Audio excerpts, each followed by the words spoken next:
Assalamualaikum warahmatullahi wabarakatuh. Bismillah, walhamdulillah, wassalatu wassalamu ala rasulillah wa ala alihi wa sahbihi ajmain amma ba'du.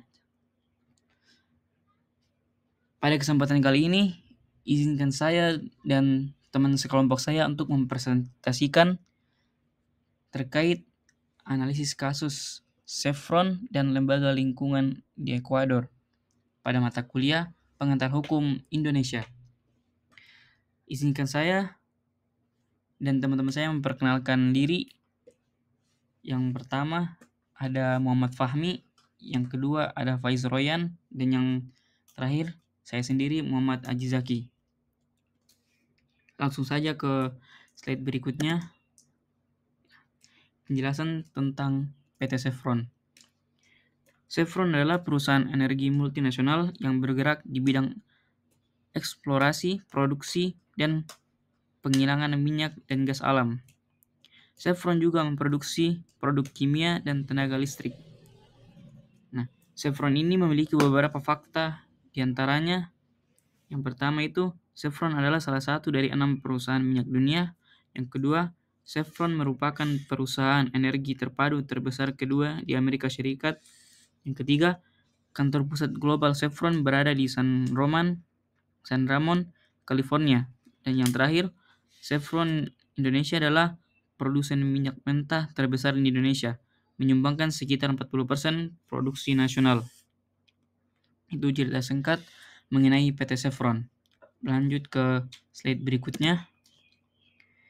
Nah, dalam kasus Chevron dengan lembaga lingkungan Ekuador adalah salah satu contoh paling menonjol dari konflik antar perusahaan multinasional dan masyarakat lokal terkait kerusakan lingkungan. Kasus ini mencakup berbagai masalah hukum, sosial, dan politik yang kompleks.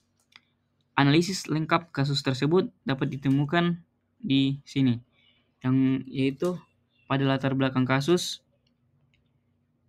yaitu ada operasi Texado di Ekuador. Texaco yang mulai beroperasi di Ekuador pada tahun 1964 terlibat dalam eksplorasi dan produksi minyak di kawasan Amazon.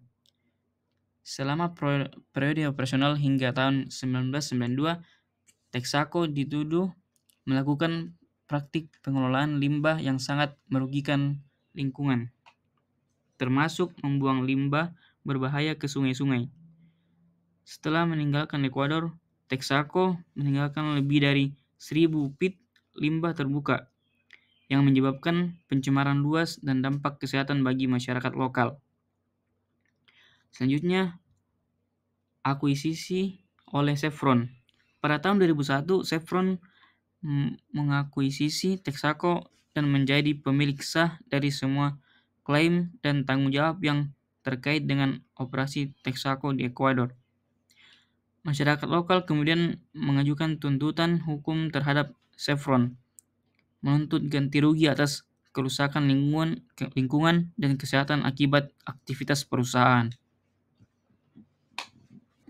Selanjutnya akan disampaikan oleh teman saya, Faiz Royan. Yang selanjutnya adalah pihak-pihak yang terlibat. Yang pertama adalah Chevron Corporation. Chevron Corporation adalah perusahaan minyak multinasional asal Amerika Serikat yang terlibat dalam eksplorasi dan produksi minyak di Ekuador melalui anak perusahaannya, Texaco. Posisi Chevron dituduh bertanggung jawab atas kerusakan lingkungan yang disebabkan oleh aktivitas pengeboran minyak di Amazon, Ekuador.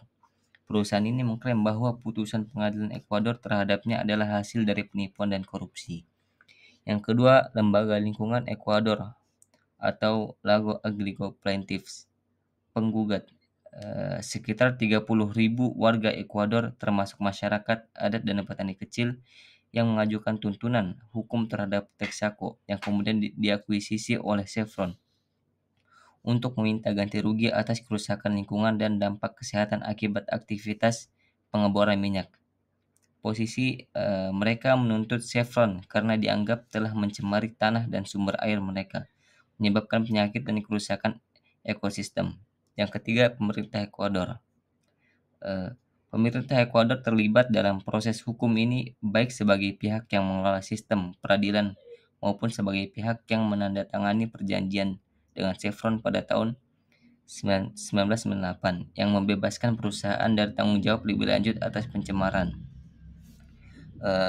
Pemerintah menghadapi tekanan untuk menegakkan keputusan pengadilan Ekuador yang menguntungkan para penggugat. Meskipun Chevron berargumen bahwa keputusan tersebut tidak sah karena diduga hasil dari korupsi. Yang keempat ada Stephen Donziger atau pengacara. Donziger adalah pengacara utama yang mewakili para penggugat dalam kasus ini. Ia dituduh oleh Chevron melakukan praktek korupsi untuk mendapatkan putusan yang menguntungkan kliennya. Posisi Donziger membela bahwa klaimnya adalah sah dan bahwa Chevron bertanggung jawab atas kerusakan lingkungan.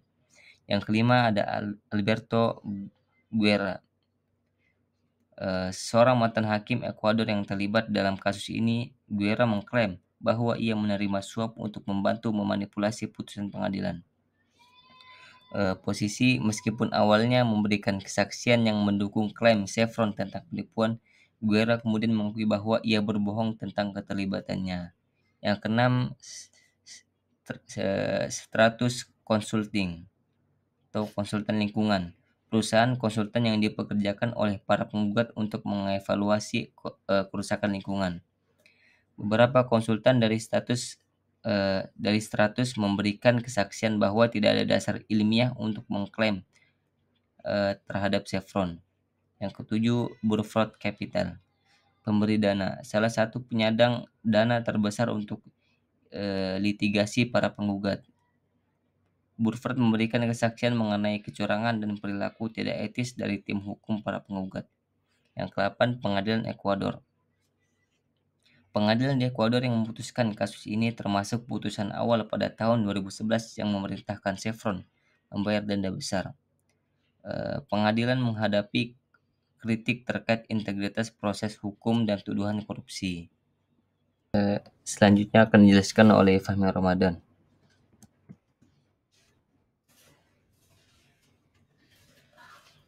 Selanjutnya kronologi kasus Chevron dan Lembaga Lingkungan Ekuador.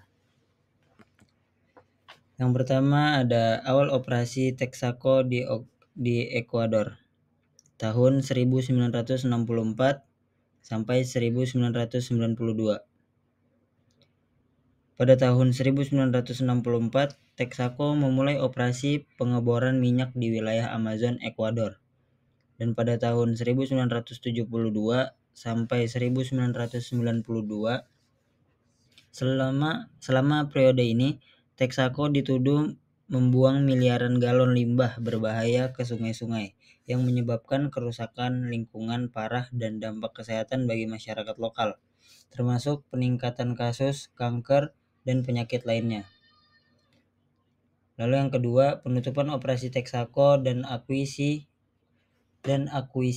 oleh Chevron pada tahun 1992 sampai 2001. Pada tahun 1992, Texaco menghentikan operasinya di Ekuador tetapi meninggalkan lebih dari 1.000 pit terbuka yang mengandung limbah berbahaya.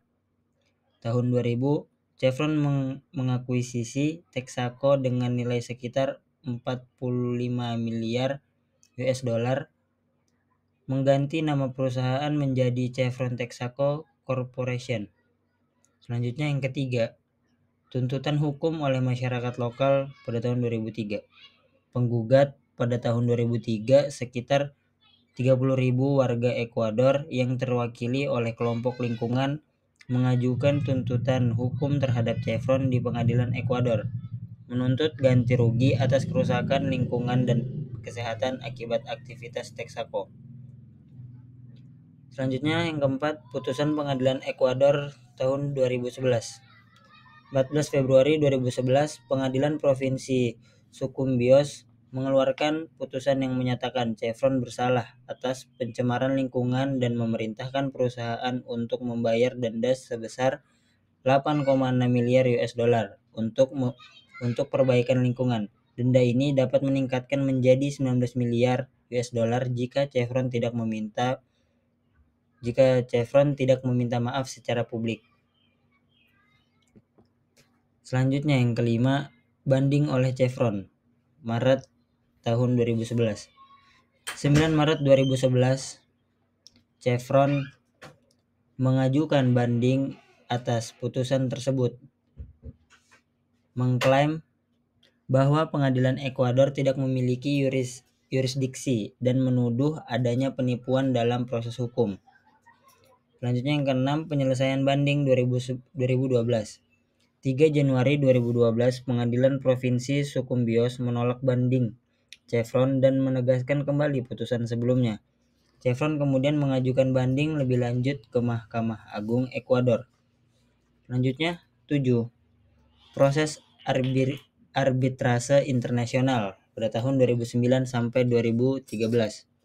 September 2009, Chevron mengajukan permohonan arbitrase internasional di bawah Perjanjian Investasi Bilateral (S. Ekuador), berargumen bahwa penyelesaian tahun 1995 antara Texaco dan pemerintah Ekuador telah menyelesaikan klaim tersebut. Lalu September 2013, panel arbitrase di Den Haag memutuskan bahwa klaim terhadap Chevron telah diselesaikan dan menyatakan bahwa keputusan pengadilan Ekuador tidak dapat ditegakkan. Yang terakhir, yang ke-8, dampak politik dan sosial kasus ini tidak hanya berdampak pada hubungan antara Chevron dan masyarakat Ekuador, tetapi juga menciptakan ketegangan diplomatik antara Amerika Serikat dan Ekuador. Penolakan Chevron untuk membayar denda dianggap sebagai penolakan terhadap putusan hukum yang sah, yang menyoroti kompleksitas hubungan antara perusahaan multinasional dan negara-negara berkembang serta tanggung jawab sosial perusahaan. Oke, selanjutnya akan dilanjutkan kepada Haji. Yang terakhir ini yaitu dampak terhadap masyarakat lokal. Kasus ini menunjukkan dampak besar terhadap masyarakat lokal di Ekuador, di mana banyak penduduk mengalami masalah kesehatan serius akibat pencemaran lingkungan. Penyakit seperti kanker dan gangguan reproduksi meningkat di kalangan masyarakat yang tinggal di sekitar area terdampak. Yang terakhir, ada kesimpulan. Kasus Chevron dan lembaga lingkungan Ekuador adalah gambaran kompleks dari interaksi antara perusahaan multinasional, hukum internasional, dan hak asasi manusia. Dengan berbagai lapisan hukum yang terlibat, mulai dari pengadilan lokal hingga arbitrase internasional, kasus ini menyoroti tantangan dalam menegakkan keadilan lingkungan di tingkat global. Selain itu, dampaknya terhadap masyarakat lokal dan hubungan diplomatik menunjukkan perlunya perhatian lebih lanjut terhadap tanggung jawab sosial perusahaan dalam konteks global saat ini. Mungkin sekian yang dapat kami sampaikan, kurang lebihnya mohon maaf. Wabillahi taufiq wal hidayah. Assalamualaikum warahmatullahi wabarakatuh.